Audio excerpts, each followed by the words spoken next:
Hey mathematicians, welcome back to another lesson. Today we're going to take a big step forward and we're going to solve systems of equations that have three variables. Yes, that's right. We are introducing the elusive z-axis with the z variable. You don't need to know how to graph in three-dimensional space yet. Probably won't come up at all during the rest of this course, but we are going to learn how to solve for where three equations where they cross in three-dimensional space. So we're going to do one big example. I'm going to try to clearly label all the steps as we go.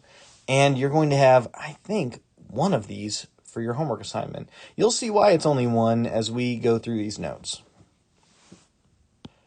So here we are. We are looking at this XYZ set of equations.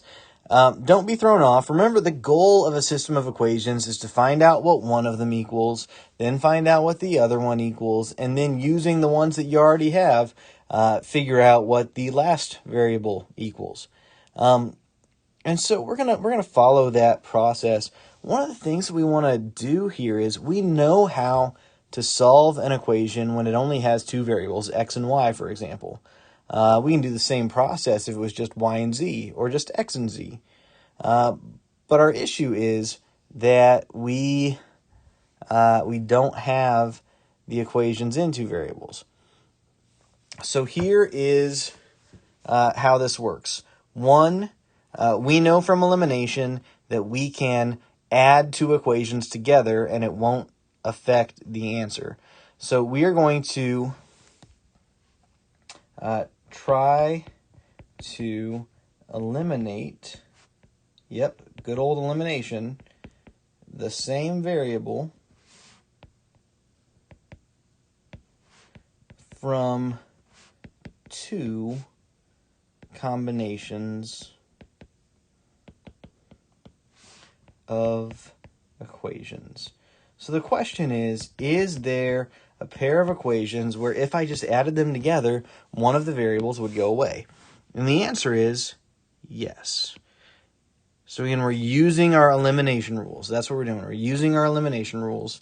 So we are going to go over here, and we're going to do 3x plus 2y minus 1z. Again, a reminder, we are doing this because I already know how to solve it when it is in two variables. That's what Mr. Austin taught you a couple of lessons ago. So if I can get this so that there are only two letters in the equation, we're going to be okay. So if I add straight down, my x's cancel. I have 6y. I have 4z. And I have negative 6. So that was one of them. We're going to save this equation for later. So now that we've picked x as the one we're getting rid of, we need to get rid of x again. And we need to use the other equation somehow. That would be this equation. And ironically, with the number in front of it, the thing that I think we can do is we can combine these two equations as long as I multiply the bottom equation by 3. So I'm going to do that marked up 3 times that equation. So when we're coming down here, we're going to have the original negative 3x plus 4y plus 5z equals negative 14. Okay. And then we're doing 3 multiplied all the way across this equation. So we have 3x. 3 times negative 3 is negative 9y. 3 times 4z is positive 12z. And 3 times negative 14 is negative 42. And just like before, using our old elimination rules, we're going to add straight down with our goal being to get rid of those x's. We have negative 5y plus 17z equals negative 56. So our goal was to get this into just two variables has succeeded. So I'm going to go to a new slide, and we are going to set this up just like we would in that last lesson where we were trying to get all of the variables. That was lesson 3.2. Lesson 3.2, we were trying to solve for the two variables. It was x and y before, now it's going to be y and z just for this particular equation. We do not always have to get rid of x. That just happened to be the one that I thought would be easiest. Okay, so I've brought these two equations over, and unfortunately, it's not like we're going to have an easy fix here. It's not going to be where I just add them together and one of the variables goes away and it's magic and everyone moves on with their lives. Unfortunately, I can't even just multiply one of these equations to get one of the variables to be eliminated. 5 doesn't have anything in common with 6, 4 doesn't have anything in common with 17. So my best bet is to go with the ones that are the smallest so the numbers don't get out of hand. I'm going to go ahead and I'm going to multiply this one by 5 because that means we'll have 30y. And then this one by 6, which means we'll have negative 30y. And that means that they're going to cancel when I add the two equations together. They are going to go away. So we're going to have 30y plus 20z equals negative 30. So I multiplied everything by 5. Then we have negative 30y. I don't know that one off the top of my head. 6 times 17 is 102 plus 102z. And then I also don't know this one. Negative 56 times 6 is negative 336. So, we better hope this all works out. My y's cancel when I add straight down. I've got 122z. I've got negative 366. Okay, so my last step is to solve this one-step equation. Divide by 122. And it turns out that z equals negative 3. So I have the value of one of the variables, but unfortunately I can't go back to the start because if I go back to the start, I still have two variables to deal with. I'm going to need to stay right here at this level and plug in to one of these two equations. And you can probably guess I'm going to go with the one that has the smallest numbers because I don't want to goof anything up and I'm less likely to mess things up when I have less to write. So ignoring the 5 and 6 that we multiplied in, we're going to go back to 6y plus 4z, and instead of z, we're plugging in negative 3 equals negative 6.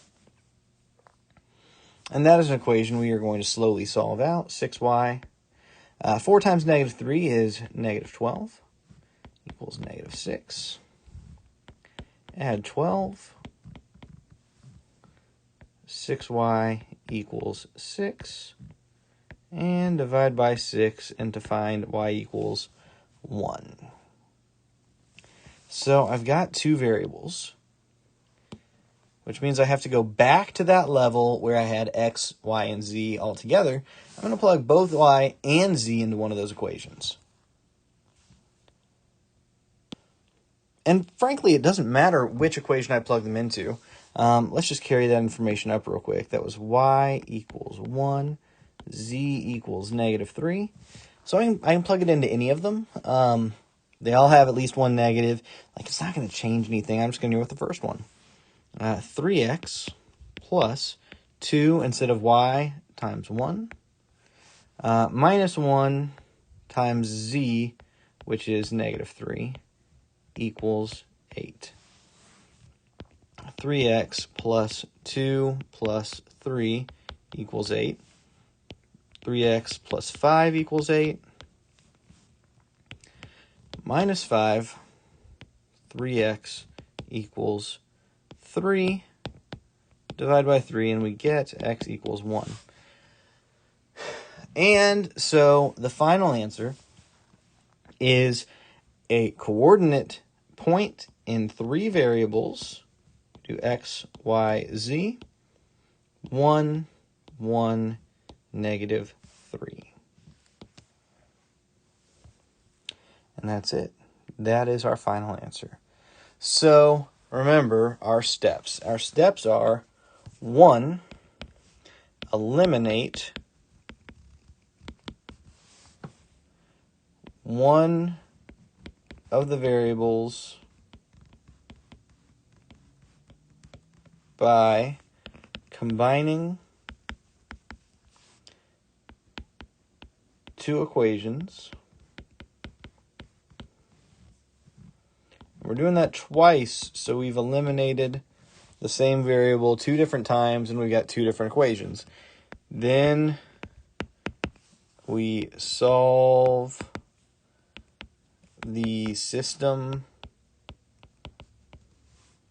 of equations in 2 variables. That's the one that's made out of the 2 equations we just combined down to get. And 3, we then plug in your variable